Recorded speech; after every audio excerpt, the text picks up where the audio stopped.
مر گیا. لیکن گرتے گرتے اس نے کہا فزت ورب الکعبہ، رب کعبہ کی قسم میں تو کامیاب ہو گیا ہوں. اس لیے کہ اللہ نے کلمہ پڑھنے والے مسلمان کے مقدر میں ناکامی لکھی نہیں ہے، کامیابی ہی کامیابی ہے. تو الفلاح ایجوکیشن سسٹم اور ان کے باصلاحیت استاذ اور محترم حوالدار راجہ ارشد صاحب، ان کی ڈسپلن، یہ یقیناً آپ کے بچوں کو وہ بنیاد فراہم کر رہے ہیں کہ جن میں سے بے شمار نے آگے جا کر کے وکیل بننا ہے، بے شمار نے آگے جا کر کے ٹیچرز بننا ہے، بے شمار میں آگے جا کر کے ملک کی خدمت کے لیے فوج میں داخل ہونا ہے، پولیس کے محکمے میں جانا ہے. اور وہاں انہوں نے فلاح کو ذہن میں رکھ کر کے قدم اٹھانا ہے، پڑھنے لکھنے کو نہیں. ہمارے معاشرے میں جتنی پریشانیاں ہیں یہ ان پڑھ ہونے کی وجہ سے نہیں ہیں. اگر کہیں کرپشن ہے، کہیں سود خوری ہے، کہیں زیادتی ہے، کہیں اور معاملات ہے، لاپرواہی ہے اپنی فرائض کی ادائیگی میں، یہ اس وجہ سے نہیں کہ وہ لوگ ان پڑھ ہے، پڑھنا لکھنا نہیں جانتے. وہ پڑھے لکھے ہیں، وہ تعلیم یافتہ نہیں ہے. تعلیم میں اور پڑھنے لکھنے میں فرق ہے. پڑھنا لکھنا تعلیم کا ایک حصہ ہے، اور تعلیم کا مقصد یہ ہے کہ آپ اپنے اور دوسروں کے فائدہ اور نقصان کو پہچان لیں، دنیا کی بھی اور آخرت کی بھی. خود کو اور دوسروں کو دنیا کے نقصان سے بچائیں، خود کو اور دوسروں کو دنیا کے کامیابی میں ڈالتے ہوئے آخرت کی کامیابی حاصل کریں. یہ ہے تعلیم. پڑھنا لکھنا تعلیم نہیں ہے. ابو جہل پڑھا لکھا نہیں تھا، یقیناً پڑھا لکھا تھا، لیکن تعلیم یافتہ نہیں تھا. تعلیم انسان کو اس سانچے میں ڈالتا ہے کہ جو انسان اللہ کا بھی پیارا بنے، جو انسان رسول اللہ کا بھی پیارا بنے، جو انسان اپنے خاندان کے لوگوں کے آنکھوں کا بھی تارا بنے، جو انسان اپنے معاشرے کے لیے بھی فائدے کا ذریعہ ہو، اپنے ملک کے لیے بھی فائدہ کی ذریعہ ہو، اور اپنے معاشرے کے لوگوں کے لیے بھی نفع کا باعث ہو. وہ ہے تعلیم جس کے لیے اللہ نے دنیا میں انبیاء بھیجے. تو میں مبارکباد دیتا ہوں اسکول کے تمام عملے کو، اس یقین کے ساتھ کہ جس پختگی کے ساتھ یہ اس ادارے کے بچوں کے تعلیم پر توجہ دی ہوئے ہیں، اسی طرح یہ آگے لے کے چلیں گے. لیکن یاد رکھیں کہ کسی بھی بچے کی کامیابی میں 3 عناصر شامل ہوتے ہیں: بچہ، پیرنٹس، ٹیچرز. یہ دونوں ملتے ہیں تو یہ تیسرا گروتھ پاتا ہے، یہ ترقی کرتا ہے. ان دونوں نے آپس میں اپنے خیالات کا تبادلہ کرنا ہے، جس کو ٹیچر پیرنٹس میٹنگ کہا جاتا ہے.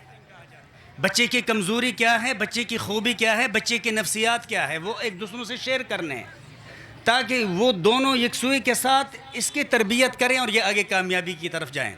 اگر پیرنٹس آ کر کے ٹیچر سے کہیں کہ جی ہم پیسے دے رہے ہیں، ہمارے بچے کو پاس ہی کرنا ہے، یہ کام اس طرح نہیں ہوگا. اس لیے پیرنٹس ٹیچر کے ساتھ تعاون کریں. 2 منٹ کے لیے آیا کریں، لیکن ضرور آئیں، پوچھ لیا کریں بچے میں کیا کمزوری ہے تاکہ اس کو دور کیا جا سکے. تو میرے گزارش یہ ہے کہ اسکول کے ساتھ تعاون کریں. یہ جو تعلیمی ادارے ہیں یہ بنیادی طور پہ کاروباری ادارے نہیں ہیں، جس طرح کہ راجہ صاحب نے کہا. یہ تعلیمی ادارے نہیں ہیں، یہ انسان سازی کے ادارے ہیں اگر اس کو اصل تعلیم کے نقطہ نظر سے دیکھا جائے. اور میں ٹیچر سے بھی گزارش کروں گا کہ یاد رکھیں، ایک انسان دیوار بنانا سیکھتا ہے اور آخر میں وہ میسن بن جاتا ہے. اس سے آگے بڑھ کر کے وہ ٹھیکیدار بن جاتا ہے، اس سے آگے بڑھ کر کے وہ انجینئر بن جاتا ہے، اور وہ فخر کرتا ہے جی میں انجینئر ہوں، اپنے نام کے ساتھ لکھتے ہیں، اس لیے کہ مجھے دیوار بنانے آتے ہیں. ایک انسان جاتا ہے ورک شاپ میں، وہاں وہ انجن سازی سیکھتا ہے، پھر بعد میں کہتا ہے جی میں تو مکینک ہوں. آپ انسانی مکینک ہیں، آپ انسان سازی کر رہے ہو. یہ آپ کا سب سے مقدس پیشہ ہے. آپ نے زیادہ فخر کرنا ہے اپنے آپ پہ کہ لوگ دیوار بنانا سیکھ کر اس پہ فخر کرتے ہیں، لوگ انجن بنانا سیکھ کر اس پہ فخر کرتے ہیں، لوگ جاز اڑانا سیکھ کر اس پہ فخر کرتے ہیں، اور میں انسان سازی کر رہی ہوں، ان کیا کر رہا ہوں، میں سب سے زیادہ مقدس ہوں، میرا پیشہ سب سے زیادہ اعلیٰ ہے۔ یاد رکھیں، دنیا میں بادشاہ وقت مقدس نہیں ہے، وزیر اعظم میں وقت مقدس نہیں ہے، کوئی سائنسدان سیاستدان دنیا کا کوئی بڑا آدمی مقدس نہیں ہے، ٹیچر مقدس ہے، اس لیے کہ وہ سائنسدان بنا ہے تو آپ کی وجہ سے، وہ جج بنا ہے تو آپ کی وجہ سے، وہ جرنیل بنا ہے تو آپ کی وجہ سے، وہ اگر بیوروکریٹ بنا ہے تو آپ کی وجہ سے۔ اس لیے آپ نے اپنے آپ پر اعتماد بھی کرنا ہے اور فخر بھی کرنا ہے اور ذمہ داری کا احساس بھی کرنا ہے۔ جو کمزوری ہو اس کمزوری کو مٹی پاؤں نہیں کرنا، اس کمزوری کو ختم کرنا ہے، اپنے سے باصلاحیت ٹیچر کے پاس جا کر کے پوچھنا ہے، یہ سوال ہے، اس کو ہم کیسے حل کریں۔ اگر آپ اس سوال کو دبا کر یا بچے کو دبا کر کے آگے بڑھو گے تو وہ تو آپ کی اپنی کمزوری آپ کے پاس ہی رہے گی۔ مجھے یقین ہے کہ انشاءاللہ یہ اسکول ایک دن کالج کا شکل اختیار کرے گا، اور پیرنٹس سے بھی میری گزارش یہ ہے اور دیانتداری کا تقاضا بھی یہ ہے کہ اس خیر کے پیغام کو آپ لوگ عام کریں، اپنے عزیز اور اقارب کو بھی بتائیں کہ آپ کے بچوں کے لیے بہترین اسکول جس کا انتخاب کیا جا سکتا ہے وہ ہے الفلاح ایجوکیشن سسٹم اسکول۔ بچوں کو بھی لائیے، اور آپ کی وجہ سے یاد رکھیں، ایک غزوہ ہو رہا تھا، حضرت علی رضی اللہ تعالیٰ عنہ اس میں شریک تھے،